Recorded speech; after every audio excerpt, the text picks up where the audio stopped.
The moment Daniel Brooks handed over his last crumpled bill at the festival gate, he knew he had just spent money he could not afford to lose. Snow machines roared overhead, artificial flakes drifting down onto the crowded plaza, while Christmas lights exploded into color across the winter sky. The Winter Lights Festival in Denver glowed like another world, one built for families who never checked their bank balance before smiling. Daniel felt the familiar tightening in his chest. That quiet panic he carried everywhere, but he swallowed it before it reached his face. He glanced down at his daughter. Emma Brooks, 8 years old, stood frozen in awe, her small hands clutching the sleeves of his worn jacket. Her eyes reflected the massive light display ahead, shimmering blues and golds dancing across her pupils. For a moment she forgot the hand-me-down boots, the patched backpack, the small apartment where the heater rattled all night. In this place, she was just a child again. And Daniel would have given up far more than a day's wages to see that look on her face. He had promised her this. 3 years earlier, on a hospital night that smelled of disinfectant and quiet despair, Daniel had held Emma in his arms and made a vow he was not sure he could keep. Her mother had just died. Cancer. Fast, cruel, efficient. Daniel remembered Emma's tiny voice that night, shaking as she asked if Christmas would still come. And Daniel, barely holding himself together, had said yes, no matter what.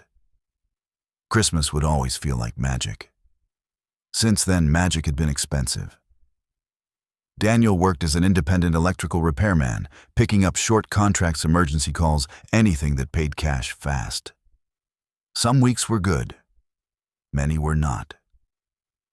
He learned to stretch meals, to patch clothes, to fix what others threw away. He learned how to smile while being overlooked, how to lower his eyes when people assumed things about him. Poor, unimportant, replaceable. Tonight was different. Tonight was for Emma. They moved slowly through the crowd, past stalls selling hot chocolate they did not buy, past families wrapped in designer coats, past couples laughing without restraint. Daniel felt out of place, as he often did in spaces built for comfort rather than survival. Still, he kept his shoulders straight. Emma's hand was warm in his. "Look, Daddy," she whispered, pointing at a towering tree made entirely of lights. "It looks like it is breathing." Daniel smiled, real and unguarded. "It kinda does." The music swelled. Bells chimed. Somewhere nearby, a carousel turned its painted horses, rising and falling beneath a canopy of stars. Daniel felt the night settle into something almost peaceful. He did not notice the subtle shift in the air, the way chaos always crept in quietly before announcing itself. The impact came suddenly. Something small collided with his leg hard enough to knock him off balance. Daniel instinctively reached down. A little girl had wrapped both arms around his thigh, gripping him like a lifeline.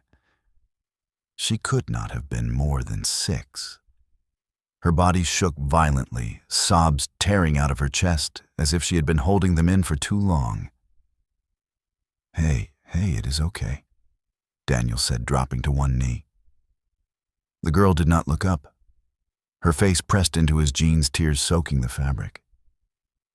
Daniel felt a sharp, aching recognition slice through him. He had seen this fear before. Years ago in a grocery store aisle when Emma had slipped from his sight for less than a minute. That same raw panic, that same sound. Emma knelt beside him without being told. Her voice softened in a way that always surprised him, even now. "It is okay," she said gently. "My dad helps people. He will help you too." The little girl's sobs faltered. Just a little. Daniel looked around. Thousands of faces, thousands of lights, no frantic parent in sight. The girl wore an expensive white coat trimmed with fur, one shoe slightly loose, curls wild around her tear-streaked face. Someone loved her, very much. Someone was about to realize she was gone. And Daniel understood with sudden certainty that this night was no longer about Christmas magic at all. It was about what you did when a child reached for you in the dark. Daniel Brooks felt the weight of the decision settle on him before he ever spoke it aloud. He could have done the sensible thing. Found the nearest security booth, handed the girl over, walked away. That was what responsible adults were supposed to do. That was what people told themselves when they did not want to get involved. But the child's fingers tightened in his jacket, small and desperate, and Daniel knew he was already involved. "What is your name, sweetheart?" he asked, keeping his voice steady even as his pulse quickened. The girl hesitated, then lifted her head just enough for him to see her face. Her eyes were wide and glassy lashes clumped with tears. "Olivia," she whispered. Her voice trembled on the last syllable. "That is a beautiful name," Daniel said. "I am Daniel. This is my daughter, Emma." Emma offered a small smile, the kind she used when she was trying to be brave for someone else. Olivia stared at her, then slowly, cautiously loosened her grip. Daniel glanced over the crowd again. Laughter, music, lights. No one looking panicked, no one calling a name. "Can you tell me what your mom looks like, Olivia?" Her mouth crumpled. "I do not know." I turned around and she was gone. There were too many people. Daniel exhaled slowly. "All right, we are going to find her." "Okay, you are not alone." He stood and offered his hand. Olivia hesitated for half a second, then placed her small palm into his. The trust in that simple gesture hit him harder than he expected. They began moving through the crowd, Daniel leading carefully, Emma close at his side. The festival felt louder now, tighter, as if the walls had closed in. People brushed past them, oblivious. Each jostle made Olivia flinch. When her breathing started to hitch again, Daniel lifted her into his arms without thinking. She wrapped her arms around his neck immediately, burying her face against his shoulder. Her body was light, fragile. Too light.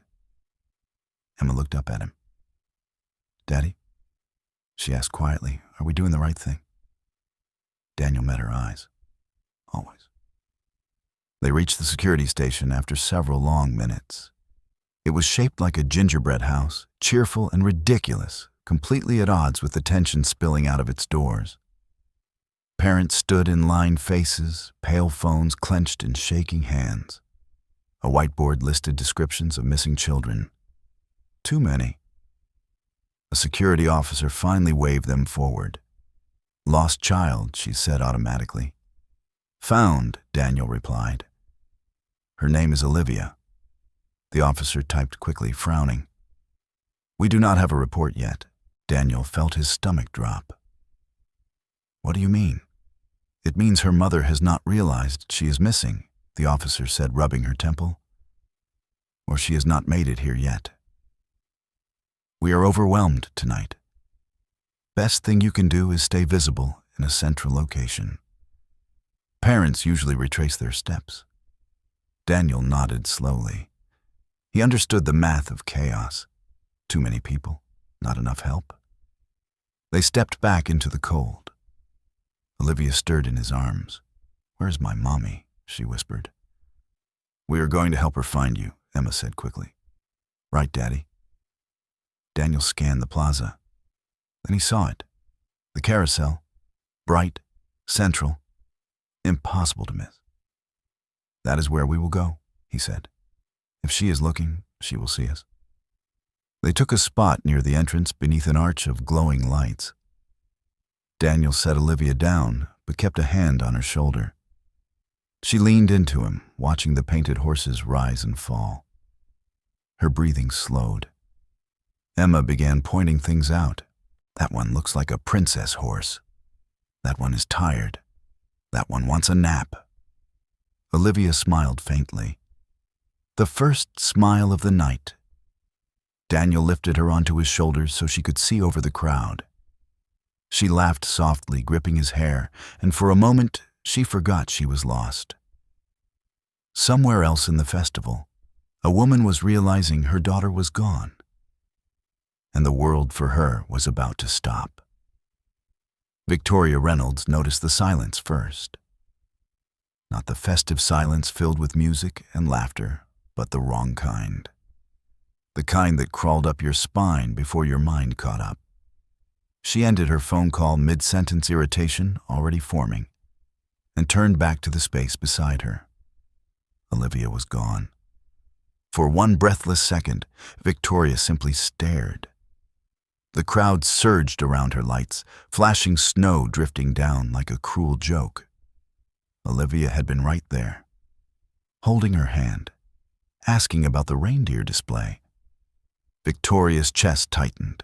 "Olivia," she called, keeping her voice calm, controlled. A CEO did not panic in public. No answer. She pivoted slowly at first, scanning faces, coats, hats. Too many children, too many strangers. Her heart began to pound harder with each passing second. "Olivia, sweetheart." Still nothing. The panic came all at once, violent and absolute.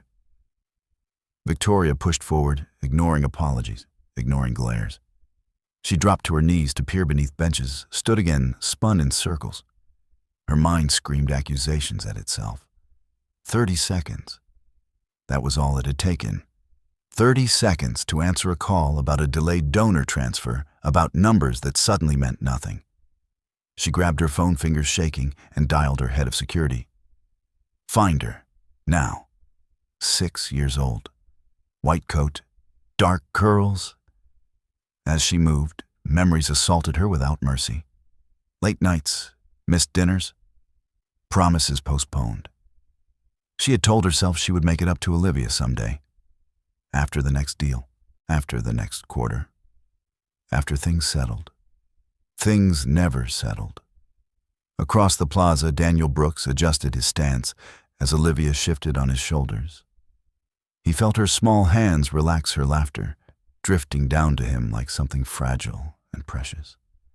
Emma stood close, keeping watch with an intensity far beyond her years. "Daddy," Emma said quietly, "someone is crying." Daniel followed her gaze. A woman was pushing through the crowd nearby, her face, pale eyes, wild. She looked expensive. Tailored coat. Perfect hair coming undone strand by strand. She did not look powerful. She looked broken. Daniel's stomach tightened. Victoria saw them at the same moment, her daughter, on a stranger's shoulders. The world narrowed to a single blinding point. Every warning she had ever read, every headline, every nightmare she had buried beneath success, it all detonated at once. Get away from her. Her voice tore through the air, raw and unrestrained. Daniel turned, startled, just in time to see a woman charging toward him. He felt Olivia tense instantly. He lowered her halfway, hands raised instinctively. "Mom, wait," he began. Victoria did not wait. She grabbed Olivia, pulling her down with desperate force. Olivia cried out in shock. Daniel stumbled back, heart-hammering hands, still open, still empty. "Do not touch my child," Victoria screamed. "Do not ever touch my daughter." Emma froze, fear flooding her small face. Daniel stepped back, positioning himself between Emma and the woman without thinking. "I was helping her," he said, his voice calm despite the chaos erupting around them. "She was lost. Liar." The word struck like a slap. A crowd gathered, phones lifted, security pushed forward. The music kept playing oblivious. Daniel felt the familiar burn of judgment, sharp and immediate. The assumption written plainly across faces. He looked wrong. He sounded wrong. He was already guilty. Olivia sobbed against Victoria's chest, then twisted suddenly, reaching toward Emma. "Mommy, stop," she cried. "He helped me. He and Emma helped me find you." The noise fell away. Victoria froze. Slowly, painfully, she looked down at her daughter's tear-streaked face. At the small hand, still reaching toward the little girl standing beside a man who had not moved, had not shouted, had not defended himself beyond the truth. And for the first time since she started running, Victoria Reynolds realized she might have made a terrible mistake. Victoria Reynolds felt the shift before she understood it. Olivia's sobs slowed, turning uneven, her small fingers clutching Victoria's coat with one hand, while the other stretched stubbornly toward the man she had just accused. Toward the girl standing beside him, eyes wide but steady. "He helped me," Olivia said again, her voice cracking. "He did not leave me. He stayed." The words cut through Victoria with brutal clarity. She looked up at Daniel Brooks properly for the first time. Not as a threat, not as a faceless danger conjured by fear. As a man, tall but worn, his jacket threadbare at the cuffs, his posture calm, deliberate, protective, in a way that did not demand attention. One arm rested loosely in front of his daughter, a silent barrier, not aggressive, but absolute. He did not look angry. That unsettled her more than shouting ever could. Security finally pushed through the circle. A guard placed himself between them, voice firm but cautious. "Mom, we need to understand what happened." Daniel spoke before Victoria could. She was separated from her mother. "We went to security. They suggested staying somewhere visible. We waited here. No accusation, no bitterness. Just facts." Emma swallowed hard, then stepped forward half a pace. She was trembling, but she did not hide. "Olivia was scared," she said softly. "So we stayed." Victoria's throat tightened. She had stormed in like a force of nature, convinced she was saving her child. Instead, she had terrified two more. Phones were still raised. She could feel the weight of eyes of judgment forming and reforming in real time. Normally, that kind of attention bent to her will. Tonight, it crushed her. "I'm sorry," she said suddenly. The word surprised even her. "I was wrong."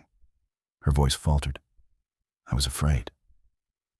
Daniel nodded once, as if that explained everything. Fear does things to people.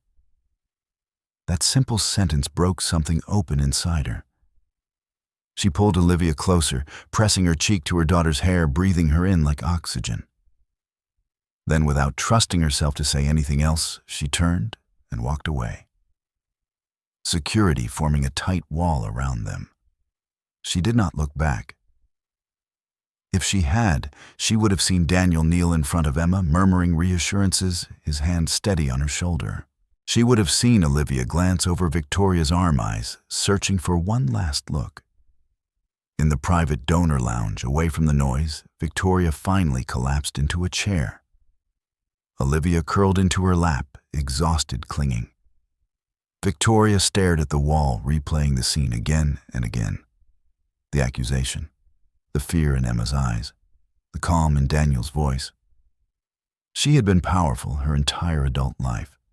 Feared, respected, deferred to. None of that had stopped her from being wrong. "Find him," she said quietly to her head of security. "Mom, after what happened, he may not want to see you." "That is my problem," Victoria replied. "I owe him more than a rushed apology shouted over Christmas music." 20 minutes later, Daniel Brooks stood at the entrance to the lounge, his discomfort obvious. He had brushed fake snow from his jacket, smoothed his hair, but there was no hiding the distance between this world and his own.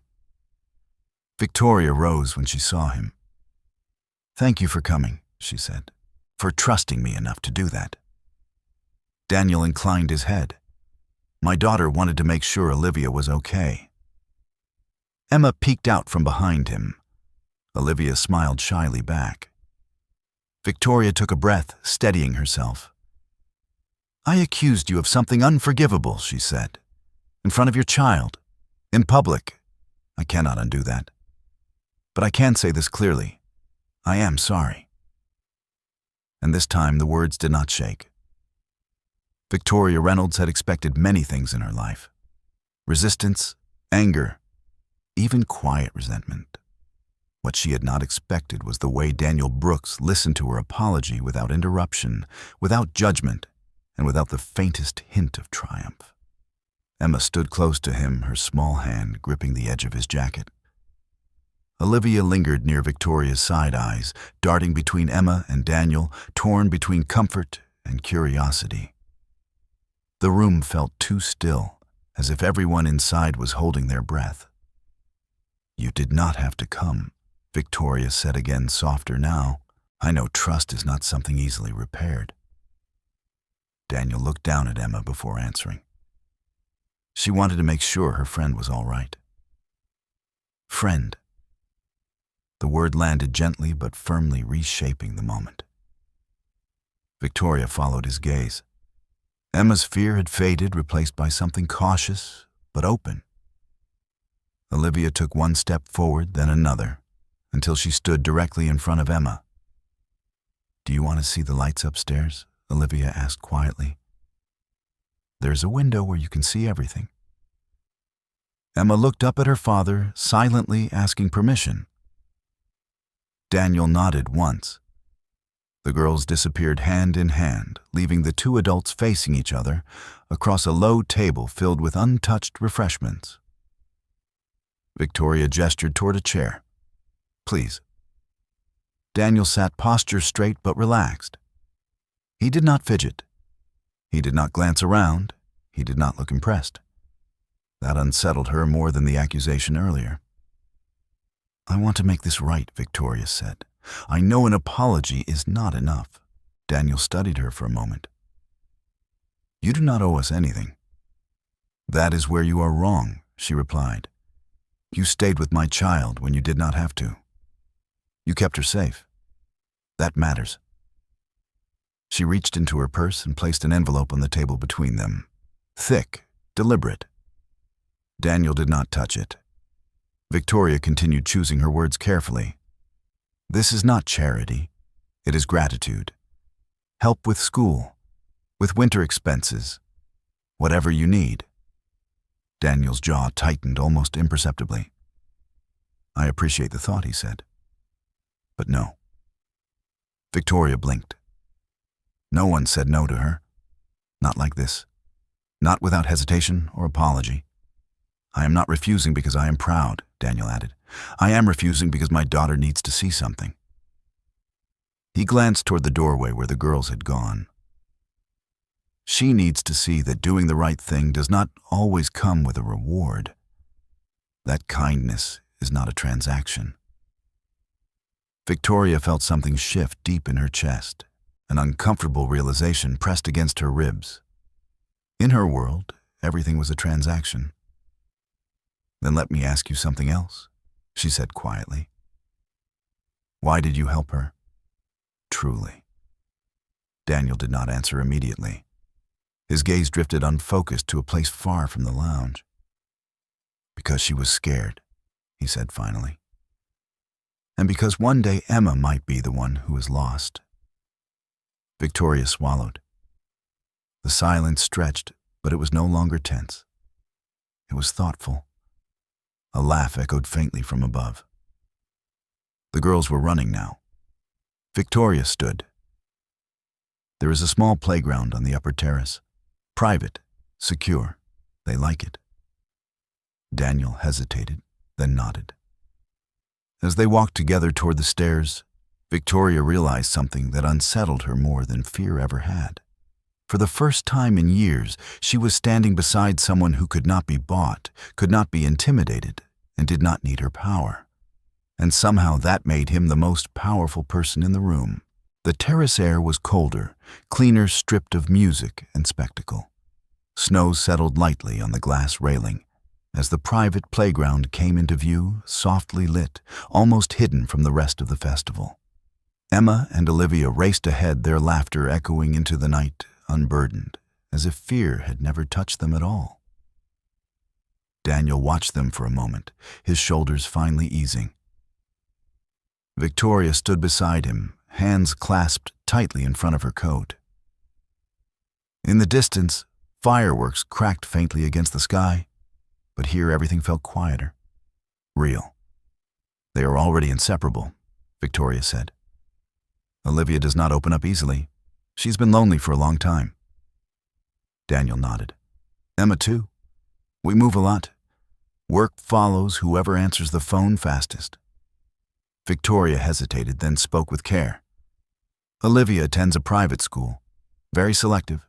Small classes. Strong support system. I sit on the board." Daniel felt the shift immediately. His body stiffened instinctive. "I am not offering charity," she said quickly. "I am offering an opportunity. For both girls." He turned to face her. His eyes were steady, but something guarded flickered beneath the surface. "You already tried to help with money." "This is different," Victoria replied. "This is about friendship, about stability." Daniel exhaled slowly. "You think I cannot give my daughter that?" The words landed harder than Victoria intended. She saw it instantly. The flash of hurt. The reflexive anger of a man who had spent years being told in subtle ways that he was not enough. "That is not what I meant," she said. "I think you give her everything that matters. But there are things money can provide. Resources, security." Daniel's voice stayed calm, but it was tight. "And there are things money cannot." They stood there, tension thickening between them, and the laughter of their daughters drifting back like a reminder of what was at stake. Victoria took a breath. "I am not trying to save your child." She met his eyes. "I am asking for help with mine." That stopped him. She continued more quietly now. "Olivia is surrounded by people, tutors, staff, security, and yet she is alone. The children at her school perform friendship. They do not feel it. Tonight was the first time in months I saw her forget herself." Daniel looked past Victoria to the playground. Emma was pushing Olivia on a swing, counting out loud, off by one, laughing at herself. "Daddy," Emma called. "Look how high she goes." Daniel smiled despite himself. "I do not want Olivia growing up thinking love is something you schedule," Victoria said. "I do not want her learning that people stay because they are paid." The wind cut between them. Daniel rubbed his hands together, thinking. He had learned to protect Emma fiercely, from hunger, from loss, from shame. This felt like another threat, even if it came wrapped in good intentions. Then two small bodies collided into his legs. "Are you fighting?" Olivia asked, worried. "No, sweetheart," Victoria said quickly. Emma looked up at her father, eyes bright. "Daddy, can I go to Olivia's school?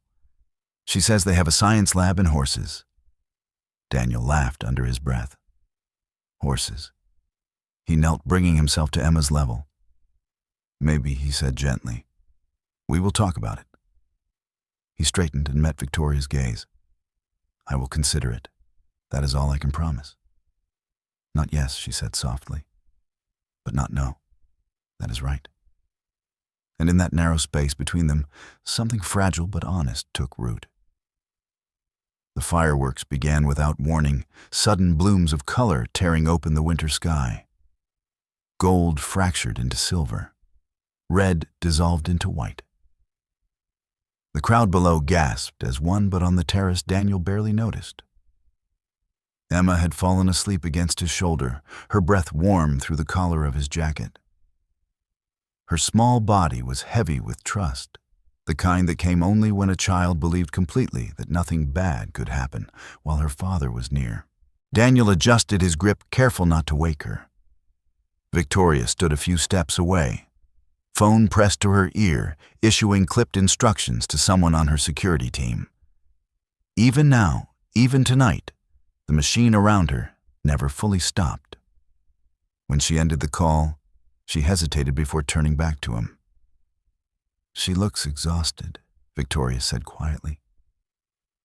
Daniel smiled faintly. Big nights do that to her. The noise from the plaza surged as another firework exploded. Somewhere nearby, Olivia was already in the car, bundled in blankets asleep, within minutes of being buckled in.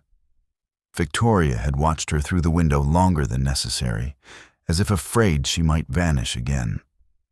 "I owe you another apology," Victoria said suddenly.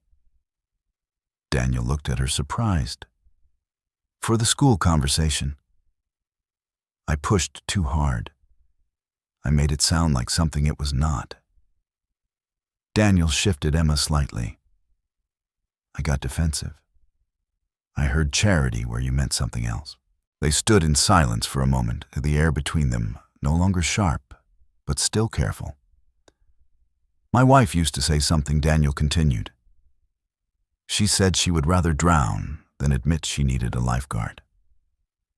Victoria let out a quiet, surprised laugh. "That sounds familiar." She folded her arms, staring up at the sky. "I am used to solving problems by throwing resources at them. Tonight reminded me that fear does not respond to money." "Neither does loneliness," Daniel nodded. "Fear listens to presence, to someone staying." Another firework detonated overhead, brighter than the rest. The light washed over Victoria's face, softening it, stripping away the armor she wore so naturally. "I do not want you thinking I was trying to buy my way out of guilt," she said. "What I did earlier, that will stay with me." "I forgave you," Daniel replied. She turned to him sharply. "Why?"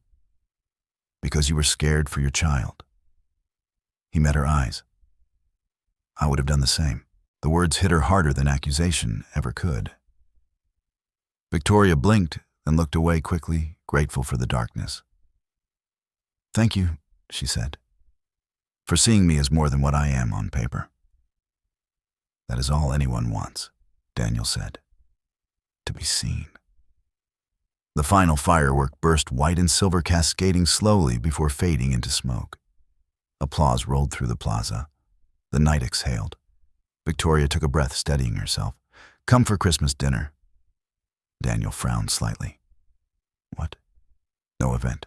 No donors, no staff, just dinner. 4 people who found each other by accident and maybe needed it more than they knew." Daniel hesitated. Christmas had been just him and Emma for years.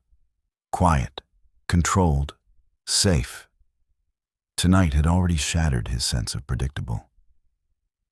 He looked down at Emma's sleeping face, relaxed and untroubled. He thought of Olivia's laughter, of the way 2 children had reached for each other without hesitation. "Okay," he said finally. "We will come." Victoria smiled, and for once it was not practiced. It was bright and sudden and unguarded, like a firework she had not planned.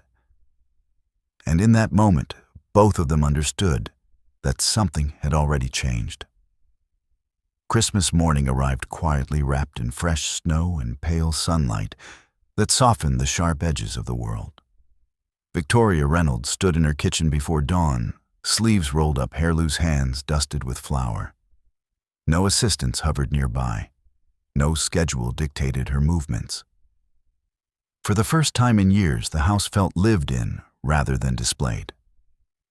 Paper snowflakes hung unevenly from the chandelier, cut by small hands that lacked patience but overflowed with joy. Olivia insisted each one stay exactly where she placed it, crooked edges and all. Victoria let her decide. Perfection could wait. Daniel arrived just after 4. Emma bundled in a coat with a broken zipper, clutching a handmade card she had worked on all morning. The drawing showed 4 stick figures holding hands beneath a Christmas tree far too large for the page. "Thank you for being our friends," she had written in careful, uneven letters.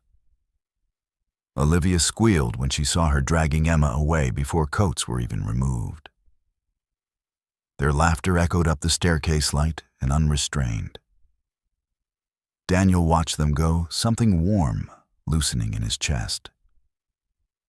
They cooked together, awkward at first. Daniel made his grandmother's stuffing, explaining each step as if the recipe were a story. Victoria handled the potatoes, burning one batch and laughing instead of apologizing. The meal was imperfect. It was also real. At the table, the girls wore matching tinsel crowns they had made for each other, sitting too close, whispering secrets. "This looks like love," Olivia declared solemnly, surveying the food.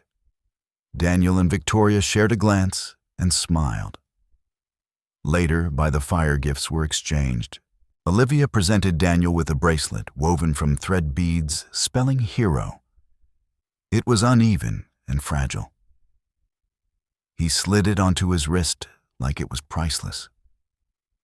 Emma gave Olivia a drawing of two girls under a rainbow, best friends forever. As the girls drifted to sleep beside the hearth, Victoria and Daniel sat quietly watching the flames settle into embers. "I have spent my life being successful," Victoria said softly. "I am still learning how to be present." Daniel nodded.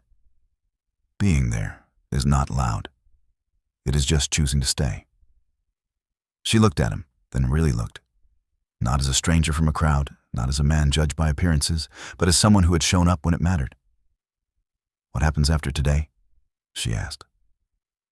"I do not know," Daniel said. "But I would like to find out." Outside, snow began falling again.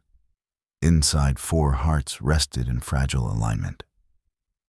They had not planned this family. They had chosen it. And in that choice, something lasting had begun. Daniel made one quiet promise as he watched the children sleep, hands still tangled. Whatever came next, uncertainty or joy, he would meet it fully. Not because fate demanded it, but because love had found him once unexpectedly. And he had learned that the bravest thing was answering when it did, without hesitation or retreat ever. In stories like this, what stays with us is not the coincidence, the wealth, or the dramatic misunderstanding. What endures is the psychological truth beneath it all. From a human behavior perspective, moments of crisis strip away social status and expose our core instincts. Fear makes us react. Compassion makes us stay. And the people who choose to stay quietly and without reward are often the ones carrying the greatest inner strength. Daniel was underestimated because society measures value through appearance and income. Yet his true power was emotional intelligence, the ability to regulate fear, protect the vulnerable, and act ethically under pressure. Victoria's journey, on the other hand, reflects a reality many high achievers face. Success can build empires, but it can't replace presence. Her transformation begins not when she apologizes, but when she listens, when she allows herself to be seen, not as a billionaire, but as a frightened mother, learning again how to connect. From a deeper lens, this story reminds us that family is not defined by blood or contracts, but by consistent choice. The choice to help, the choice to forgive, the choice to show up even when it costs us comfort. That is where real wealth lives, and why stories like this resonate across cultures and backgrounds. If this story moved, you take a moment to support the channel. Gently tap, like if you believe kindness still matters, and subscribe to stay with us for more stories that explore humanity beneath the surface. And before you go, share your voice. In the comments, leave just 2 words that capture what this story meant to you. Choose kindness. Your words matter more than you know.